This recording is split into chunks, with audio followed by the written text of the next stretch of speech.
let's talk about what's happening around the country.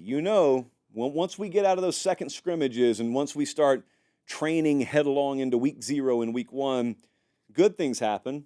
We finally get games. Bad things happen. Injuries start to pile up. So at Florida State, not injury news per se, but a couple of realities I just wanted to hit you with here. The first one is college football churn is inevitable. So you can pick out any team in the country this time of year, and if you want to, you can pick them apart and you can say, how will they replace this? How can they backfill that?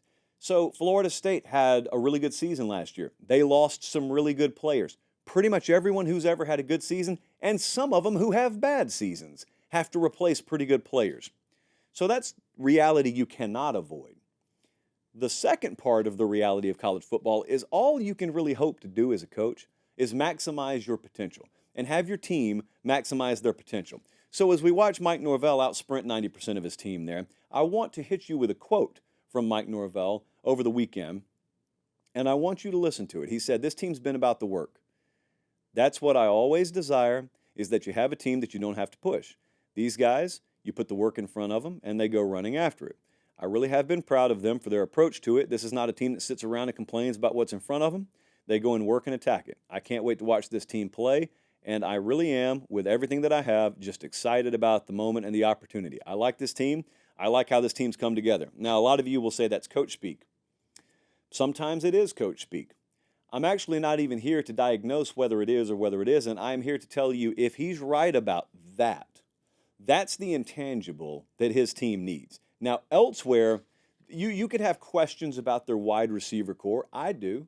You could have questions about how high a level DJ will play at this year at quarterback. I do. I think offensive line's probably a strength of that team. Tailback, probably a strength of that team. Defense can probably win them some games early if it needs to. But even if they're not as star-studded as they were last year, even if pound for pound, you don't think their roster matches up with a Texas or an Ohio State. If it's a Mike Norvell team and he's claiming that he's got the kind of identity or DNA in a team that he wants, that's just the kind of team I trust in a knife fight blindly. I'm willing to blindly trust in that.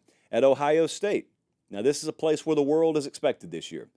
This is a place where you had Caleb Downs transfer in there from Alabama at safety.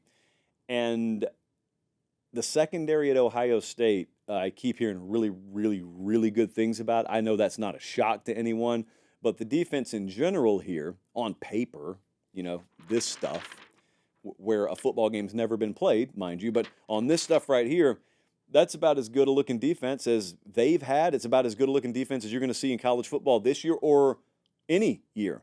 You don't really find talent stacked like this. You don't find a whole lot of talent returning, and then on top of it, having added transfer talent like Caleb Downs. But the other feature about them, when everyone talks about Will Howard, transfer quarterback from Kansas State, Will Howard is very unlikely to go carve someone up for 450 and 4 touchdowns through the air. That is not his style of play. If he does it, great. That's not what I expect from him. That's not what they expect from him. Now, I was talking to one of my Michigan buddies the other day, and they said, all of this doesn't matter when they play Akron. All of it doesn't matter, Western Michigan and Marshall. But when they go to Oregon, or if they're on the ropes at Penn State, or if they're in a playoff game against someone, is Will Howard going to be able to win you a game? Well, that's the evergreen question about these teams. I'm a believer that every quarterback has to step up eventually and win someone games. Well, Josh, J.J. McCarthy didn't. Yeah, he did. If you want to pop in that tape, or if you actually have internet, you want to go watch the YouTube clips, not the highlights, not the condensed game. Go watch the whole game. There were times last year I was on the field for a few of them. The Rose Bowl game. You telling me Michigan doesn't win that game without J.J. McCarthy making some throws? He'd have to make 20 or 30 of them. But yes, he did. And that time will come for Will Howard too. But I think the standout feature of this team may be how versatile the team is. And what I just mean by that is some of these great teams, the Georgia teams, the Bama teams, the Clemson teams in the mid-20 teens, they'd have weeks where they hung 50 on you. They'd have weeks where receivers dropped balls, but tight ends showed up. They'd have weeks where they'd have a couple of backs go for 120 apiece. They'd have weeks where defense forced 4 turnovers. And it's almost like week over week, no two games look the same. And that's called complementary football, but it's also complementary in a sense that everything is good to great. So not every aspect of the team has to be great every week, because that's the benefit of stacking talent and having the sense of urgency and hunger of a program that feels like it hasn't accomplished anything. So that's the vibe I keep getting from Ohio State. At Auburn, don't think they're there on the line of scrimmage offensively. Don't think they're there on the offensive line. But that kind of meshes with what we expected coming out of spring. Hugh Freeze has been very honest. I think about every aspect of his team, he's been very honest. That included, however, there are some really dangerous pieces in that wide receiver core. Now, they're all pretty much unproven. Most of them are unproven. That means 1 week you could have one catch for 17 yards, and the next week you have 5 for 138 and 3 touchdowns. That's the kind of year I think Auburn football could be in for this year. But there are some dangerous pieces there, and there's some pieces that they can go win games with. Maybe this year, certainly in the future, but their first 5 games being at home are very important for a team like this.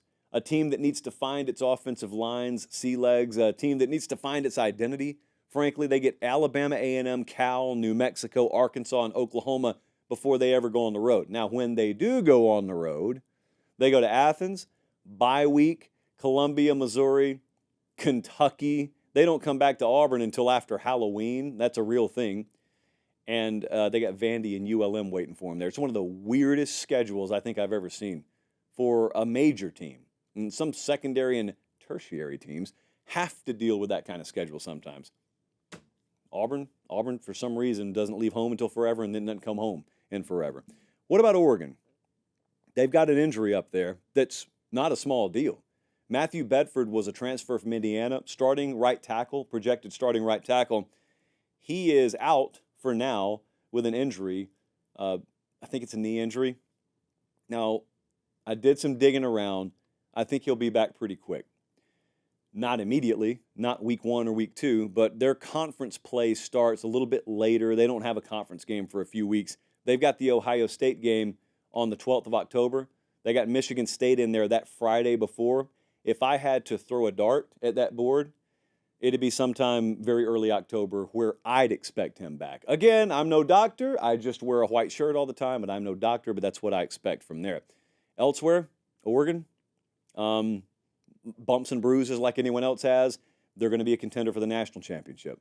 And anything less would be sort of a disappointment for them this year. USC, all the way down the coast. They open against LSU. Sunday night game, standalone game. That's a really important game for LSU. But you know what? It's a really important game for USC as well. Their best path at USC is their receiver core. They could be really nasty at receiver. Wouldn't be the first time we've said that about a Lincoln Riley team, but I think the position group is upgraded from this time last year.